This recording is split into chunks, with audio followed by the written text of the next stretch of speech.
ان کے مسائل کے حل کے لیے دعا کیجئے. کیونکہ آپ جب باتھ روم جاتے ہیں تو کیا پڑھتے ہیں؟ اللہم انی اعوذ بک من الخبث والخبائث. شریر جنات اور شریر جنیوں سے پناہ مانگتے ہیں آپ واش روم جاتے وقت، جو آپ کے گھر میں آپ کے بیڈ روم میں موجود ہوتا ہے. تو کیوں؟ اس کا مطلب کہ آپ کے بیڈ روم میں، آپ کے واش روم کے اندر شریر جنات اور شریر جنیاں موجود ہیں، تبھی تو آپ یہ مسنون دعا پڑھ کے واش روم میں جا رہے ہیں. تو جب آپ کے گھر میں یہ جنات آ سکتے ہیں، یہ جنات موجود ہیں، یہ ایگزسٹ کرتے ہیں اس معاشرے میں، اگر یہ دیکھنے والی اللہ تبارک و تعالیٰ اگر حجابات سے پردہ اٹھا دے تو ایک انسان دوسرے انسان کو نہیں دیکھ سکتا. اتنے جنات موجود ہیں. آپ روڈ کراس نہیں کر سکتے، آپ گاڑی ڈرائیو نہیں کر سکتے، آپ موٹر بائک نہیں چلا سکتے، آپ ہر جگہ پر سوائے جنات کے اور کسی کو نہیں دیکھیں گے، کیونکہ یہ ایک بہت بڑی شکل میں، بہت بڑے والیوم میں، بہت بڑی تعداد میں ہمارے درمیان موجود ہیں. اللہ کا شکر ہے کہ یہ ہمیں تنگ نہیں کرتے. تو اگر خدا نہ خواستہ کسی کے گھر میں جنات ان کو تنگ کرنا شروع کر دیں تو پہلی کوشش تو آپ کی یہ ہے کہ اگر آپ کرائے کے مکان میں رہتے ہیں تو ہو سکے تو گھر بدل دیجیے.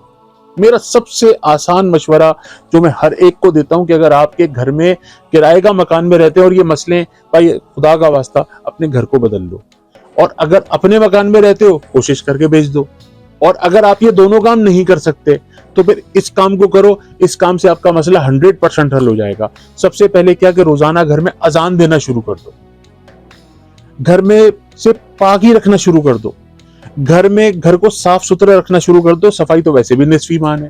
پنجگانہ نماز کی پابندی شروع کر دو، باوضو رہنا شروع کر دو، اور روزانہ غسل کرنا شروع کر دو. تو انشاءاللہ ان چیزوں سے 90% مسئلے حل ہو جاتے ہیں. اور پھر اللہ تبارک و تعالیٰ نے قرآن پاک میں سورہ بقرہ بھی تو نازل فرمائی ہے نا، تقریباً 2.5 پارے کی. جب آپ پہلی سورہ فاتحہ ہے، اس کے بعد سورہ بقرہ ہے، تو سورہ بقرہ کی جب آپ تلاوت روزانہ گھر میں شروع کر دیں گے اور اس کے بعد اس کو پانی کی بوتل پہ دم کریں گے، اسپرے والی بوتل میں، اور کچن باتھ روم چھوڑ کے پورے گھر میں اسپرے کریں گے، تو انشاءاللہ یہ مسئلہ ویسے بھی حل ہو جائے گا. دوسرا بھی حل ہے اس کا. اگر آپ کہتے ہیں جی میں روزانہ سورہ بقرہ کی تلاوت نہیں کر سکتا یا نہیں کر سکتی، آپ سورہ بقرہ کی روزانہ تلاوت لگا دیں، آپ کے گھر میں سورہ بقرہ کی تلاوت ہوتی رہے گی، انشاءاللہ یہ مسئلہ ویسے بھی حل ہو جائے گا. سورہ فاتحہ آیت الکرسی چاروں کل ہر نماز کے بعد، سورہ فاتحہ آیت الکرسی چاروں کل ہر نماز کے بعد پڑھ کر اپنے اوپر دم کریں، بچوں پہ دم کریں، پانی پہ دم کریں، پورے گھر میں اسپرے کریں. اس سے بھی انشاءاللہ مسئلہ حل ہو جائے گا. ایک اور وظیفہ ہے کہ گھر کے اندر 7 حفاظ قرآن کو مسجد سے بلوا لیجئے، کیونکہ صحیح مخارج کے ساتھ صحیح تلاوت جو ہے وہ حفاظ کرتے ہیں، قاری حضرات کرتے ہیں. اگر وہ اس کا کوئی ٹائم کا ہدیہ نذرانہ بھی لیتے ہیں تو دے دیجئے.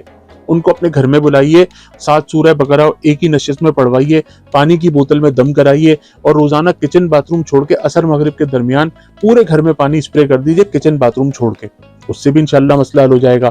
اچھا، سورہ بقرہ کی آخری 2 اور سورہ مومنون کی آخری 4 یہ جو آیات ہے، یہ ہر نماز کے بعد 11 مرتبہ پڑھ کے پانی پہ دم کر کے خود بھی پئیں، گھر میں اسپرے کریں اور دعا کریں، روزانہ اذان دیں. انشاءاللہ اللہ تبارک و تعالیٰ نے چاہا تو گھر انشاءاللہ نیٹ اینڈ کلین ہو جائے گا. ایک اور راستہ بھی ہے، ایک اور راستہ یہ کہ جس جگہ پر آپ کو یہ چیزیں محسوس ہوتی ہیں وہاں پر جا کر ان سے التجا کر دیجئے، درخواست کر دیجئے کہ بھئی برائے مہربانی آپ اس جگہ سے چلے جائیے، یا ہمیں اپنی تکلیف سے آگاہ کر دیجئے. تو ایسا بھی ہوتا ہے کہ آپ کو ایک انڈیکیشن آ جاتی ہے، ایک انٹویشن آ جاتی ہے، خواب میں پتہ چل جاتا ہے کہ اس جگہ پر یہ پرابلمز ہے.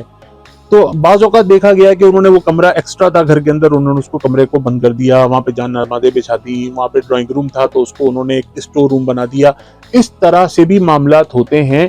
تو کوشش کیجئے کہ کرائے کا مکان ہے تو چھوڑ دیجئے، اپنے مکان ہے بیچنے کی سکت رکھتے ہیں تو بیچ دیجئے، نہیں کر سکتے تو جو میں نے وظائف بتائے اس پہ انشاءاللہ عمل پیرا ہو جائیے. انشاءاللہ تبارک و تعالیٰ خصوصی کرم ہو جائے گا.